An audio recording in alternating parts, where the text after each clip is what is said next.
7 నెలలల్లా real estate కొంత ఒడిదుడుకులను ఎదుర్కొంటుంది. ఆ వ్యాపారంలో ఉన్న వాళ్ళకు, అందులో పెట్టుబడులు పెట్టే వాళ్ళకి ఈ విషయం తెలుసు.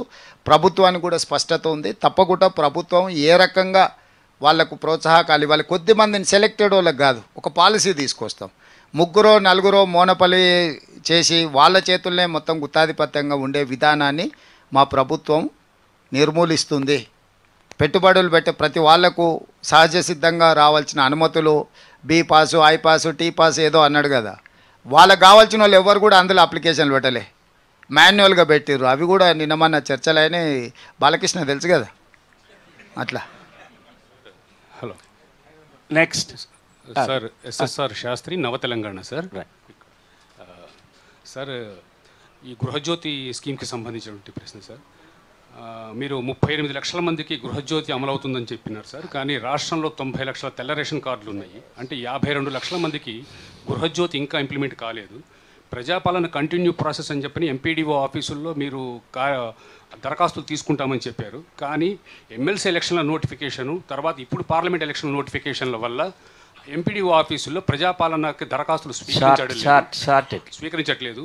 మరి ఈ 52 లక్షల మంది కూడాను ఈ వచ్చేటువంటి అన్ని ఈ జూన్ వరకు కూడా ఎలక్షన్ కోడ్ ఉంటుంది కాబట్టి ఈ 4 నెలలు వాళ్ళు కరెంటు బిల్లులు కట్టాలా, అవసరం లేదా, స్పష్టత ఇవ్వండి. ఇప్పుడు రేషన్ కార్డులు ఉన్న వాళ్ళందరూ కరెంటు మీటర్ ఉండదు. రేషన్ కార్డులు కొన్నిసార్లు ఆరోగ్యశ్రీ పథకం కోసం తీసుకుంటారు, కొన్నిసార్లు బియ్యం కోసం తీసుకుంటారు.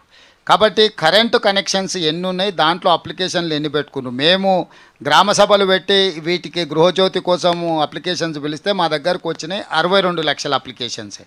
అంటే మీరు చెప్పే 90 లక్షల రేషన్ కార్డులకు గృహజ్యోతి పథకం కోసం అప్లికేషన్ పెట్టుకున్న వాళ్ళు 62 లక్షలు. 62 లక్షలలో వాళ్ళే సరిపోల్చుకున్నాయి 48 లక్షలే.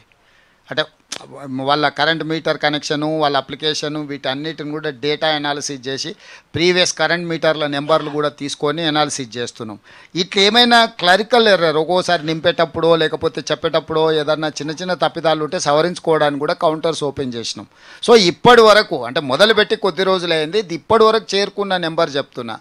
అది నిరంతర ప్రక్రియ, ఎప్పటికప్పుడు ఏ నెలకు 6 నెలలు, ఏ రోజుకి ఆ రోజు పోయి ఆఫీస్కి వెళ్ళి వాటిని, ఎందుకంటే ఎవరికి ఇస్తున్నామో మాకు తెలియాలి కదా, ఎవరు అడుగుతున్నారో మాకు తెలియాలి. అందుకోసమని దాన్ని నిరంతర ప్రక్రియ, అందరికీ ఇస్తాం. అర్హులైన వాళ్ళకు ఒక్కరికి కూడా ఆపము, అనర్హులకు ఒక్కరికి కూడా ఇవ్వము. శ్రీమంతులకు, ఆగర్భ శ్రీమంతులకు ఇట్లాంటి ఉచితాలు ఇవ్వడము అనుచితమని మా ప్రభుత్వం భావిస్తుంది. కోటీశ్వరుల కోసం ఇట్లాంటి పథకాలు ఇవ్వబడవు. పేదలకు మాత్రం 100% ఆదాయాన్ని పెంచుతాం, పేదలకు పంచుతాం. ఇదే మా విధానం.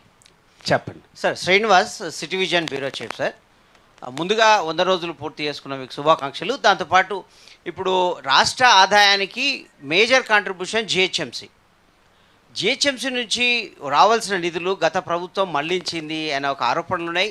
మొన్నటి జనరల్ బాడీ సమావేశంలో కూడా పెద్ద చర్చ జరిగింది. దాంట్లో హోర్డింగ్ ఆదాయం అనేది చాలా, హోర్డింగ్ ఎస్టేట్ ఆదాయం అనేది, దీన్ని ఎట్లా చక్కదిద్దుతారు? జిహెచ్ఎంసీని మళ్ళీ రాష్ట్ర ఆదాయానికి ఎట్లా దారిలేస్తారు? ఓకే, తప్పకుండా. అంటే దేంట్లో అయినా పారదర్శకమైన విధానం తీసుకొచ్చి ఆదాయాన్ని పెంచుతాం. జిహెచ్ఎంసీకి ఏవైతే నిధులు గతంలో ఇవ్వలేదు, ఇప్పుడు కొద్దిగా విడుదల చేస్తున్నాం.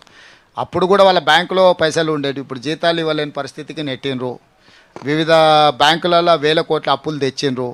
ఇవన్నీ కూడా నిర్వీర్యం చేసిపోయారు స్థానిక సంస్థలు. వాటి అన్నిటిని కూడా పునరుద్ధరించాల్సిన అవసరం ఉన్నది. పునరుద్ధరించడానికే నిరంతరం పనిచేస్తున్నాం, మంచి అధికారులను వేస్తున్నాం, ఆదాయాన్ని పెంచుకుంటాం. తప్పకుండా వాటిని మళ్ళీ పట్టాలు ఎక్కించి మంచి పరిపాలన అందిస్తాం.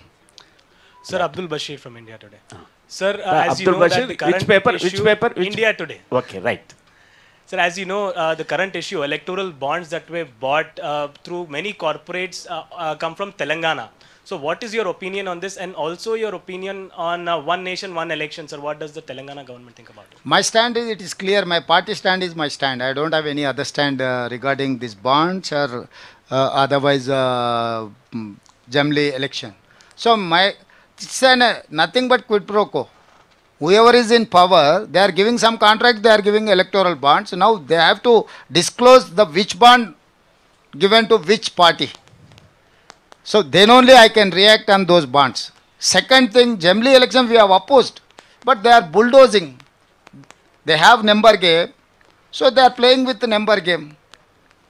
If something went in a way, if we are going to come in power in coming election, we are going to take a other call regarding this Assembly election. Next friends, CM గారు బాంబే వెళ్తున్నారు, ఇక్కడి నుంచి నేరుగా airport వెళ్తున్నారు, time తక్కువ ఉంది, short questions short. Okay, I will come. Tourism policy మీద last 10 yearsలో Telangana వచ్చిన తర్వాత అసలు టూరిజం పాలసీనే ఫామ్ కాలేదు. మీరు ఇనిషియేషన్ ఏంటి? స్ట్రైట్. Okay, no further. తప్పకుండా టూరిజం మంత్రి గారు కూడా ఇక్కడనే ఉన్నారు. అధికారులను అందరినీ మార్చినాం. గతంలో పక్కనే ఉన్నాయి లోపభూయిష్టమైన నిర్ణయాలు, చాలా తప్పిదాలు జరిగినాయి, వాటిని సవరిస్తాం. నేను ఇంతకుముందే మీకు ఓపెనింగ్ రిమార్క్స్లోనే చెప్పిన, టూరిజం పాలసీ కానీ, ఎక్సైజ్ పాలసీ కానీ, ఎనర్జీ పాలసీ కానీ, ఫస్ట్ పాలసీ డాక్యుమెంట్ తయారు చేసిన తర్వాత దాన్ని అమలు చేసే విధానాన్ని తీసుకుంటాం. టూరిజం మీద చాలా ఫోకస్ ఉంది. తెలంగాణలో చాలా సహజ సిద్ధ ప్రకృతి సంపద ఉన్నది. వీటన్నిటిని కూడా టూరిజంలోకి పట్టుకొచ్చి దేవాలయాల నుంచి మొదలు పెడితే నేచర్ కూడా Rajiv Gandhi tiger reserve forest నుంచి మొదలు పెడితే వీటన్నిటి ఉన్నాయి. నిన్నమన్నా నేను వాటిని సమీక్షిస్తూనే ఉన్నా. తొందరలోనే అంటే ఎండోమెంట్స్ అండ్ టూరిజంని రెండింటిని కలిపి ఒక పాలసీ తయారు చేయదలుచుకున్నాము. ఎందుకంటే మనకు వేయి స్తంభాల గుడి నుంచి మొదలు పెడితే రామప్ప దేవాలయం ఇట్లాంటి వారసత్వం కింద వచ్చిన మన దేవాలయాలు, అదేవిధంగా సోమశిల జోగులాంబ మహబూబ్నగర్ జిల్లాలో అద్భుతమైన కట్టడాలు, మందిరాలు ఉన్నాయి. వారి కాన్స్టిట్యున్సీలనే వస్తాయి ఇవన్నీ. వీటన్నిటిని టూరిజంతో కనెక్ట్ చేసి ఒక కారిడార్ డెవలప్ చేయాలనుకుంటున్నాం. డెఫినెట్గా ఒక మంచి పాలసీతో ముందుకు వస్తాం. త్వరగా ఒకటి. సార్, నా పేరు శరత్ బాబు, ఫోటో జర్నలిస్ట్ అందరి తరపున మీకు 100 రోజుల శుభాకాంక్షలు. సార్, గతంలో రాజశేఖర రెడ్డి గారు రాజీవ్ గురుకల్ప ఇళ్ళని స్టార్ట్ చేశాడు కదా, దాంట్లో 10,000 రూపాయలు తీసుకొని అందరు కూడా బ్యాంకులలో చేసుకున్నారు. అవి సగమే కంప్లీట్ అయిపోయి ఎవరు కూడా ఇవ్వలేని పరిస్థితి. మీరు తెలుగుదేశం పార్టీలో ఉన్నప్పుడు మనం సిటీలో ఆ ఇళ్ళని పూర్తి చేసేసి లేని వాళ్ళకి ఇస్తారా? అవి సగంలో పూర్తి అయి ఉన్నాయి. యాక్చువల్గా వాటిని ఆక్షన్ పెట్టి అమ్మడానికి, కొనుక్కోవడానికి టెండర్లు పిలవడం జరిగింది గత ప్రభుత్వమే. అందులో ఏమేమి అమ్ముడు పోయినాయి మా గృహ నిర్మాణ శాఖ మంత్రి పొంగులేటి శ్రీనివాసరెడ్డి గారు వాటిని కంప్లీట్గా సమీక్షిస్తున్నాడు. ఏమున్నాయి, ఏంది, అసలు అన్అలాటెడ్ ఉంటే యాజిటీస్గా వెరైటీస్ అమ్మాలనా, లేకపోతే అలాట్ చేసిన వాళ్ళు ఉంటే వాళ్ళకి ఇవ్వాలనా, వీటి మీద ఒక ప్రణాళిక తయారు చేస్తున్నారు. వచ్చే ఫుల్ ఫ్లెడ్జ్డ్ బడ్జెట్ సమావేశాలలో అసెంబ్లీలో చర్చించిన తర్వాత వీటి మీద నిర్ణయం తీసుకుంటాం. Sir, Shahnawaz Siasat news paper sir. ఎక్కడెక్కడ మీరు? सर शाहनवाज सियासत वेरी यहाँ से सर एक छोटा क्वेश्चन है आपसे मेरे को. आप छोटा क्यों भाई, बड़ा ही पूछो. सर, आप इंतखाबात से पहले माइनॉरिटी मैनिफेस्ट रखे थे जो 4,000 करोड़ देते बोले थे, इमाम और मौजन को 12,000 रुपये देते बोले थे. तो वो लोग सबके अंदर एक छोटा डाउट है कि वो कब मिलेगा. अभी मेन बजट जो आएंगे ना जून में, तब वो पूरा बजट लेके हम आगे जाएंगे. क्योंकि हर मैनिफेस्टो में जो बात दिए हम लोग फुल फ्लेड्ज्ड बजट जब रखते तब हम पॉलिसी डिसाइड करेंगे. अभी तो वोटान अकाउंट बजट किया, अभी सैलरीज के लिए सरकार चलाने के लिए हम लोग बजट प्रवेश किए. अभी आने वाले दिनों में हम सब सही तरीक़ा से ये सब सारे मुद्दों को हम रिजॉल्व कर देंगे. రైట్ సార్, ఇక్కడ Ashok Reddy sir, AR media నుంచి. సార్, హైదరాబాద్ నుంచి మేడ్చల్ ప్రాంతానికి మెట్రో రైల్ ఇప్పటివరకు లేదు సార్. అన్ని ప్రాంతాలకు విస్తరించింది, కానీ అక్కడ వేగంగా అభివృద్ధి చెందుతూ ఉంది. రియల్ ఎస్టేట్ వ్యాపారం బాగుంది. అంటే అక్కడున్న ప్రజలు కూడా హైదరాబాద్కి రావడానికి చాలా ఇబ్బందులు పడుతున్నారు. దానిపైన మీ ప్రభుత్వం ఏమైనా? ఖచ్చితంగా ఇప్పటికైతే phase 2 మెట్రో ఆల్రెడీ నాగోల్ నుంచి ఎల్బీ నగర్ నుంచి ఓఎస్సీ హాస్పిటల్, అక్కడ నుంచి చంద్రాయన్గుట్ట, అక్కడ నుంచి ఎయిర్పోర్ట్కి ఇచ్చినాం. ఎల్బీ నగర్ నుంచి హయత్ నగర్కు ఆల్రెడీ మొదలు పెట్టినాం. మియాపూర్ నుంచి బిహెచ్ఎల్ రామచంద్రాపురం వరకు ఇచ్చినాం. రాయదుర్గం నుంచి ఫైనాన్షియల్ డిస్ట్రిక్ట్ అమెరికన్ కౌన్సిలేట్ సెంటర్కి పెట్టినాము. గచ్చిబౌలి నుంచి మన గౌలిగూడ నుంచి ఫలక్నామా నుంచి చంద్రాయన్గుట్టకు, వీటన్నిటిని ఇంకొక 75 కిలోమీటర్లకి ఇప్పుడు ప్రణాళిక సిద్ధం చేసుకున్నాం. భవిష్యత్తులో ఇప్పుడు ఎంఎంటీఎస్ ఆల్రెడీ మల్కాజ్గిరి వరకు అంటే మేడ్చల్ వరకు వేసినారు. ఎంఎంటీఎస్ కూడా స్టేట్ గవర్నమెంట్ కట్టాల్సిన మ్యాచింగ్ గ్రాంట్ కట్టకపోవడం వల్ల ఎంఎంటీఎస్ అమల్లోకి రాలేదు. తొందరలోనే వీటన్నిటిని కూడా విస్తరించుకునే ప్రయత్నం చేస్తాం. తొందరలో వస్తుంది. ఆ ప్రాంతం పట్ల నాకు సంపూర్ణమైన అవగాహన ఉంది, చేయాలన్న చిత్తశుద్ధి ఉంది. భవిష్యత్తులో తప్పకుండా వీటన్నిటిని కూడా పరిగణలోకి తీసుకుంటాం. Sir no no no no no no no sir please sir నమస్కారం సార్. నేను మీకు ఇయ్యలే సార్ నమస్కారం సార్. ఎక్కడ ఇక్కడే సార్. మరి కనిపిస్తలే సార్ నమస్కారం సార్. నా పేరు వెల్జాల చంద్రశేఖర్, నమస్తే తెలంగాణ స్పెషల్ కరెస్పాండెంట్. మొన్నటి వరకు మీరు ఇంకా గేట్లు ఓపెన్ చేయలేదు అన్నారు. ఇప్పుడు మీరు చేసిన ప్రకటనతో ఈ రోజు నుంచి గేట్లు ఓపెన్ చేసినట్ట, అది ఎప్పుడు మూసేస్తారు మళ్ళీ? అవతల ఖాళీ అయినాక ఇక మూసినా తెరిచినా ఒకటే కదా. ఇక్కడ ఎక్కడున్నా గేట్ ఓపెన్ అయింది మిత్రమా. పొద్దున గేట్ ఓపెన్ చేసి ఒక్క గేట్ తెరిచిన, మొత్తం తెరవాలి. తీసుకోండి. పొద్దున్నే 1 సెకండ్. ఇక అట్లా ఎట్లా చెప్తాను సార్, మీరు వచ్చినాక చెప్తాం కానీ రాకముందు చెప్తాం. ఇవాళ ఆల్రెడీ గేట్ ఓపెన్ చేసిన అని చెప్పిన. రైట్ మీరే సార్. నేను no no no please please త్వరగా. హలో, భీమశంకర్ హిందీ మిలాప్ నుంచి అండి. లేదు ఇవాళ present MLA present MP already gate open చేసినాం sir. Jawahar Nagar dumping yard గురించి మీరు గతంలో కూడా ప్రస్తావించారు, మళ్ళీ రిపీట్ చేయండి ఒకసారి. సో దానికి సంబంధించి ఇప్పుడు దేనికి సంబంధించి? Jawahar Nagar dumping yard. ఆ జిఎస్టీ ఎన్జిటి నుంచి ఆర్డర్స్ అవన్నీ నేనే తీసుకొచ్చిన మిత్రమా. 4 వైపులా 4 తీసుకొచ్చి బైఫర్కేట్ చేసి అక్కడ ఒక చోట డంప్ చేస్తున్నారు ఇప్పుడు మొత్తం నగరం. దాని గురించి ఒకసారి మీరు 4 వైపులా 4 డంపింగ్ యార్డ్లు ఇవ్వాలి, అక్కడ ప్లాంట్స్ పెట్టాలనేది ఎన్జిటీలో కేసేసి ఆదేశాలు ఇప్పించింది నేనే. ఆల్రెడీ రెండో సైట్ కూడా ఐడెంటిఫై చేసి హ్యాండ్ ఓవర్ జరిగింది. తొందరలోనే మిగతా రెండింటిని కూడా మొదలు పెడతాం. ఇవే కాకుండా వరంగల్, కరీంనగర్, ఖమ్మం లాంటి మున్సిపల్ కార్పొరేషన్స్ ఎక్కడైతున్నాయో ప్రతి దగ్గర కూడా ఇట్లాంటి డంపింగ్ యార్డ్లు, పవర్ ప్లాంట్స్ అన్నిటిని కూడా ఎస్టాబ్లిష్ చేసి ఈ చెత్త సమస్యకు శాశ్వతంగా పరిష్కారం చూపించడానికి ఒక విధానం తీసుకొని ముందుకు వస్తున్నాం. సార్ సీఎం గారు చెప్పండి. 100 రోజులు విజయవంతంగా పూర్తి చేసిన శుభాకాంక్షలు. మా నాయకులు శ్రీనివాసరెడ్డి గారికి ధన్యవాదాలు. నిన్న మీరు విజయవాడలో మాట్లాడుతూ 5 ఎమ్మెల్యేల నుండి 3500 ఓటు హుజురాబాద్ వచ్చిన పరిస్థితులకు వెళ్ళి 60 సీట్లు తెచ్చుకున్నామన్నారు. కానీ ఇవాళ మీరు సరే వాళ్ళు మాట్లాడుతున్నారు దాని మీద మీరు రియాక్ట్ అవుతున్నారు. ఇవాళ మీ దగ్గర చేరే వాళ్ళంతా కూడా మీ పార్టీలోకి వచ్చే వాళ్ళ మీద మీ నాయకులు మీరు మీ గాలిలో చిత్తుగా ఓడిపోయిన వాళ్ళంతా మళ్ళీ మీ పంచన చేరుతున్నారు. దీనివల్ల ఉపయోగం మీకు ఉపయోగం ఉందా? రైట్ అంటే పార్టీ నిర్ణయిస్తుంది, నేను ఒక్కనే నిర్ణయించను. ఉపయోగం ఉందా ఉపయోగం లేదా అని స్థానిక పరిస్థితులను బట్టి నిర్ణయం జరుగుద్ది. వచ్చి రాగానే అధికారాన్ని చెలాయించే అవకాశం కాంగ్రెస్లో ఉండదు. ఎన్నికలలో నిలబడాల్సి వచ్చినప్పుడు స్థానిక కుల సమీకరణలు కావచ్చు, అక్కడ ఉండే పరిస్థితులు కావచ్చు.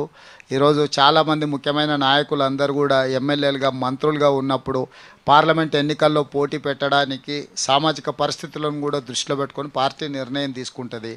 ఎవరి పట్లైనా పార్టీ పూర్తిగా ఆలోచన చేసి ఏఐసిసి అధ్యక్షుడు ఆమోదం మేరకే పార్టీలో చేరికలు ఉంటాయి. టికెట్లు అనేది సిఇసి సెంట్రల్ ఎలక్షన్ కమిటీ నిర్ణయిస్తుంది. కాబట్టి ఇది పార్టీ విధానపరమైన నిర్ణయం. పార్టీ మొత్తం కలిసి కూలంకషంగా చర్చించుకున్నాకనే నిర్ణయం చేయడం జరుగుతుంది.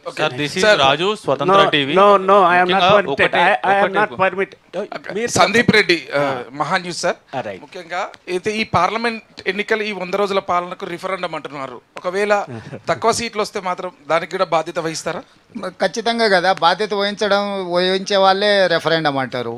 ఎందుకు తక్కువ వచ్చినాయో ప్రజలు చెప్పాలి, వాటి అన్నిటిని సవరించి మళ్ళీ మంచి పరిపాలన అందిస్తాం.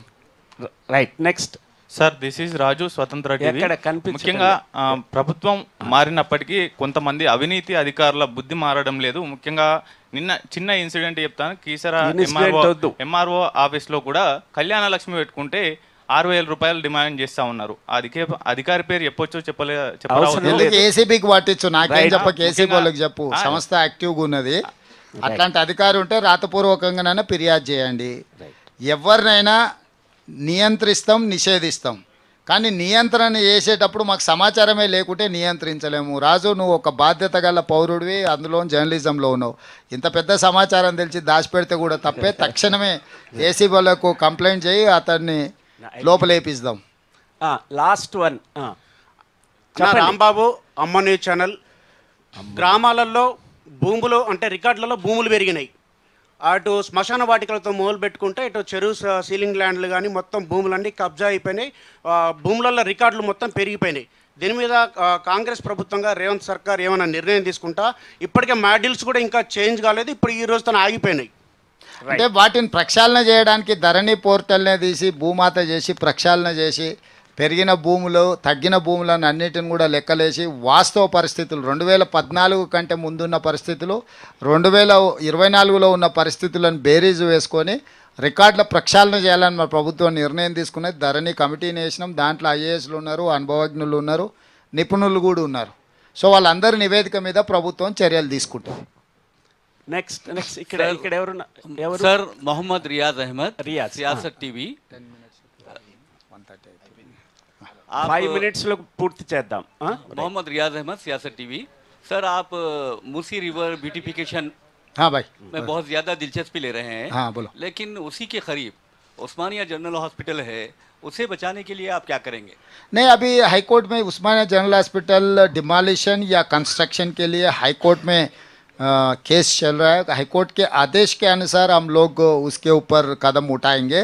और जो भी हेरिटेज है, हमारा हेरिटेज प्रिसिंक्ट्स को हर जगह में बचाने के लिए उसका एक नया तरीका से हम मूसी के साथ साथ हेरिटेज भी उसमें मिला दे के एक प्लानिंग बना रहे. वो हेरिटेज हर छोटे बड़े हेरिटेज को हम बचाने के लिए कोशिश करेंगे.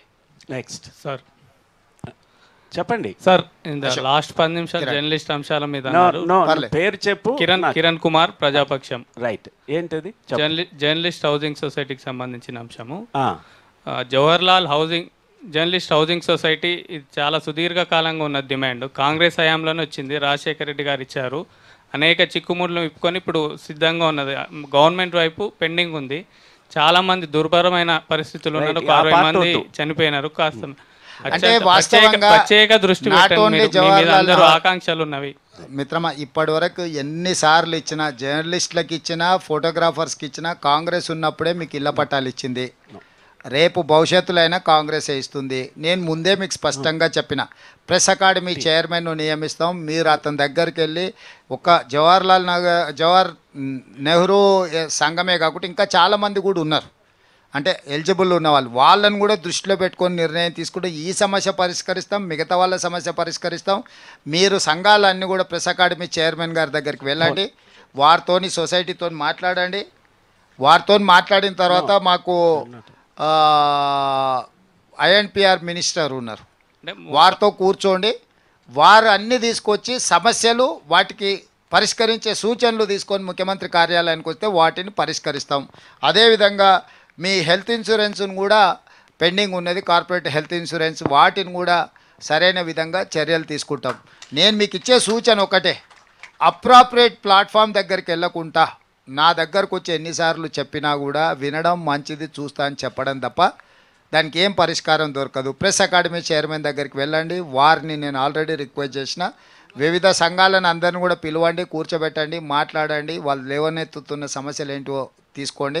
అదేవిధంగా మా ఏఎండ్పిఆర్ మినిస్టర్ కూడా నేను ఆదేశాలు ఇవ్వడం జరిగింది, అందరితో మాట్లాడి వాటిని పరిష్కారం చేసే సూచనలతో రండి అని. మీరు ఎంత తొందరగా వాళ్ళతో కూర్చొని మీ సమస్యలు దానికి పరిష్కారం రెండు మీరే తీసుకొని రావాలి. ఎందుకంటే దాని పరిష్కారం కూడా మీకు ఎక్కువ అవగాహన ఉంటుంది. అవి తీసుకొని వచ్చిన మరుక్షణం వాటిని పరిష్కరించే బాధ్యత ప్రభుత్వం తీసుకుంటుంది. I am not allowing anything. Please. Vasant photographer sir, శుభాకాంక్షలు. మైక్ తీసుకున్న వాళ్ళు మాట్లాడండి. సార్ ఇటు మైక్ తీసుకున్న వాళ్ళు మాట్లాడండి. ఫోటోగ్రాఫర్స్ కి మిమ్మల్ని ఆపుతున్నాను. ఐఎన్పిఆర్ ద్వారా పేరు వసంత్ ఫోటోగ్రాఫర్. ఐఎన్పిఆర్ ద్వారా August 19th international photography competition చేసేవాళ్ళు గత ప్రభుత్వాలు అన్నీ కూడా. ఒక 10 సంవత్సరాలుగా లేదు, మళ్ళీ పునరుద్ధరించే అవకాశం ఉందా? ఇప్పుడే నా దృష్టికి వచ్చింది, ఉన్నట్టుగాని గత ప్రభుత్వం నిర్వహించలేదు అనేది. తప్పకుండా మా ఐఎన్పిఆర్ మంత్రి గారు చెప్తే, అదేవిధంగా అకాడమీ చైర్మన్ గారు కూడా ఇక్కడనే ఉన్నారు. ఇట్లాంటి మంచి సాంప్రదాయాలు ఏమున్నా కూడా పునరుద్ధరిస్తాము తప్పకుండా. వాటిని ప్రభుత్వం పరిగణలోకి తీసుకుంటుంది. ప్లీజ్. సీఎం గారు, కుమార్ సకాల్ పత్రిక ఇటు సార్, మీకు ముందుగా 100 రోజులు పూర్తి చేసుకున్నందుకు ఏం ఆరోపణలు లేకుండా పూర్తి చేసుకున్న కాంగ్రెస్. రైట్. ఇంకోటి అయితే మొన్నటిదాకా ఈ ఎంఐఎం అటుంటే అటు ఇటుంటే ఇటు గవర్నమెంట్, మీరు మళ్ళీ నిన్న పొత్తు ఏదో కలిసినట్టున్నది, మీ దిక్కుందా వాళ్ళ దిక్కున్నదా? ఓకే. అంటే మీరు ప్రభుత్వానికి పార్టీకి లింకు పెట్టకండి. ప్రభుత్వ కార్యక్రమాలలో ప్రజాప్రతినిధులందరినీ ప్రతి ప్రోగ్రాంలో కిషన్ రెడ్డి రాజీవ్ గాంధీ గారి స్టాచ్యూ పెట్టాలని సెక్రటేరియట్ ముందల శిలాఫలకం మీద కూడా కిషన్ రెడ్డి కేంద్ర మంత్రి గారి పేరు పెట్టినాం. వారి స్థానిక పార్లమెంట్ సభ్యులు కేంద్ర మంత్రి. ప్రభుత్వ అధికారిక కార్యక్రమాలలో అందరం పార్టిసిపేట్ చేస్తాము. మీరు హైదరాబాదులో పెట్టిన మెట్రో ప్రారంభోత్సవం కావచ్చు, నిన్న ఎల్బీ స్టేడియంలో పెట్టిన ఇఫ్తార్ విందు కావచ్చు, ఇవి ప్రభుత్వ అధికారిక కార్యక్రమాలు. అందులో అన్ని పార్టీలు కాదు, అది ప్రభుత్వ కార్యక్రమం. రాజకీయాలకు వచ్చినప్పుడు గాంధీ భవన్లోకి వచ్చి మేము కూర్చున్నా, దర్శలాం పోయి వాళ్ళతో మేము కూర్చున్నా, అప్పుడు రాజకీయ అంశాలు ప్రస్తావనకు వస్తాయి. ప్రభుత్వానికి అంటే గతంలో చేసిన వాళ్ళు ప్రభుత్వానికి పార్టీకి తేడా లేదు, పార్టీకి కుటుంబానికి తేడా లేదు అని ఏదైతే విధానం తెచ్చిందో మాది అట్లా లేదు. కుటుంబం వేరు, పార్టీ వేరు, ప్రభుత్వం వేరు. ఈ కలగాపుల్గం అయిపోయిన గతంలో ఇప్పుడు సవరిస్తున్నాం. No please, I'm not allowing. No clues. ఇక్కడ ఒక రెండు క్వశ్చన్స్ వచ్చాయి. I'm not allowing. No I'm not. Eshwar Reddy వస్తున్నాను నీకు చెప్పిన తర్వాత లాస్ట్ క్వశ్చన్ ఇది. జర్నలిస్టులకు సంబంధించి సొసైటీలలో సభ్యులుగా ఉన్న వారికి ఇళ్ల స్థలాలు ఇస్తారా? సొసైటీలకు సంబంధం లేని లోకల్ విలేకరులకు పరిస్థితి ఏమిటి? ఏమో అది ఇప్పుడే ప్రశ్న వస్తుంది. మీరు అందరు కలిసి ఏం సూచన చేస్తారో దాని మీద చర్చించి ప్రభుత్వం అంటే ఇప్పుడు సొసైటీలో లేని వాళ్ళు జర్నలిస్టులు అంటే ఇప్పుడు చాలా రకరకాల సంస్థలు వచ్చినాయి. దానికి ఎంత సీనియారిటీ ఉండాలి, దానికి అసలు గుర్తింపు ఉండాలనా లేదా, గుర్తింపు ఉంటే ఎంత సీనియారిటీ ఉండాలి, ఇవన్నీ విధి విధానాలు మీరు ఫిక్సప్ చేయండి. ఎందుకంటే ఇప్పుడు ఇవాళ రేపు సోషల్ మీడియా ప్లాట్ఫామ్స్ వచ్చినాయి, డిజిటల్ ప్లాట్ఫామ్స్ వచ్చినాయి. ఎవరికి వాళ్ళు జర్నలిస్టులు క్లెయిమ్ చేసుకుంటున్నారు. అంటే జర్నలిస్ట్గా వాళ్ళకి గుర్తింపు ఏంది, గుర్తింపులో సీనియారిటీ ఎంత ఉండాలి, ఇవన్నీ కూడా సీనియర్ జర్నలిస్ట్గా 50 సంవత్సరాలు తెలంగాణలో అన్ని పరిణామాలు చూసిన వాళ్ళు మీలాంటి వాళ్ళు కొన్ని విధి విధానాలు ప్రభుత్వానికి సూచన చేయండి. దాంట్లో మేము ప్రభుత్వం అడాప్ట్ చేసుకున్నది ముందుకెళ్తాం. ఇంకొకటి no no no no please పదవి no no I don't allow. No no ఎవరికి అవకాశం లేదు. This is not a public meeting. Please I don't allow. Listen, that's all. పదవీ విరమణ అయిన అధికారులు ఇప్పటికీ చాలా శాఖల్లో ఉన్నారు. ఇలాంటి వాళ్ళు వారిని వెనక్కు పంపిస్తారా? ఆల్రెడీ నివేదిక తెప్పించినాం. 1080 మంది ఉన్నారని ఒక నివేదిక వచ్చింది. దాని మీద నిజంగా అవసరం ఉన్న వాళ్ళు ఎంతమంది ఉన్నారో, అవసరం లేకున్నా పదవులలో కొనసాగించే విధంగా ఎవరున్నారో లిస్టు తయారు చేయమన్నాం. ఒకరొకరిని అవసరం లేని వాళ్ళను తొలగించే ప్రక్రియ చేపట్టినాము. నెక్స్ట్ 2-3 మంత్స్లో దాన్ని వేగవంతం చేస్తాం. ఎందుకంటే కొత్త రిక్రూట్మెంట్ లేకుండా మనం కొందరిని ఇంటికి పంపితే కూడా అందులో ఎక్స్పీరియన్స్ ఉన్న వాళ్ళు లేకపోతే కొన్నిసార్లు ఇబ్బంది అవుద్ది. కొన్నిసార్లు ప్రభుత్వంలో ఉన్న పెద్దలు కావాల్సిన వాళ్ళు అని చెప్పి కొంతమందిని నియమించారు. ఈ రెండింటిని అధికారులతో విశ్లేషించి పరిపాలనపరమైన నిర్ణయం తీసుకుంటున్నాం. ఆల్రెడీ కొంతమందిని తొలగించడం జరిగింది. భవిష్యత్తులో అవసరం లేని వాళ్ళందరినీ తొలగిస్తాం. లాస్ట్ క్వశ్చన్ సార్, ఈశ్వరెడ్డిని. ముఖ్యమంత్రి గారు మీ రాజకీయ జీవితంలో 2 ప్రధాన సంఘటనలు జరిగాయి. ఒకటి బాధాకరమైతే, ఇంకోటి చాలా సంతోషకరమైన సంఘటన. సో మీరు ముఖ్యమంత్రి కావడంతో సంతోషంగా ఉన్నారా? ఇంకా అచీవ్మెంట్ చేయాల్సింది ఏమైనా ఉందా? అట్లాంటిది ఏమైనా చెప్తే బాగుంటుంది. అంటే బాధపడితే కుంగిపోవడం, సంతోషం వస్తే పొంగిపోవడం, ఇవన్నీ నేను పెద్దగా ఎక్స్ప్రెస్ చేయను. ఎందుకంటే ఏదైనా పార్ట్ ఆఫ్ ద గేమ్. మనం ఏం చేస్తే అది మనకు వస్తుందని నేను బలంగా నమ్ముతా. నేను చాలాసార్లు అంటే బీట్ చూసే జర్నలిస్టులకు చెప్తా, అన్నిటికంటే ప్రకృతి గొప్పది, ప్రకృతి అన్నిటిని పరిష్కరిస్తుందని. సో ఇప్పుడు కూడా నా విషయంలో కూడా సాధించింది చాలా గొప్ప విషయం. ఒక సామాన్యమైన రైతు కుటుంబం నుంచి ఎక్కడనో మారుమూల ప్రాంతాల నుంచి జడ్పిహెచ్ఎస్ అంటే గవర్నమెంట్ స్కూల్లో చదివి ఇక్కడికి రావడం అనేది డెఫినెట్గా యాజ్ ఎ ఇండివిజువల్ నాకు పెద్ద ఏమంటారు గౌరవం, గుర్తింపు. భవిష్యత్తు అనేది మనం ఏం చెప్తాం చెప్పు, ఏ దారి ఎట్లయినా ఓపెన్ కావచ్చు. నేను జడ్పీటీసీ అయినప్పుడు ముఖ్యమంత్రి అవుతాను మనం అనుకున్నామా? కాలేదు కదా. ఇక్కడి వరకు వచ్చినాం. ఈరోజు ఇక్కడి నుంచి కూడా భవిష్యత్తులో మనం మంచి చేస్తే, ప్రకృతి మీరందరూ సహకరిస్తే ఇంకా ఎక్కువ కాలం ఇందులో ముందుకెళ్ళవచ్చు. ఆ పైన అంటారా, ఇంకా ఆ పైన అది కాలం నిర్ణయిస్తుంది.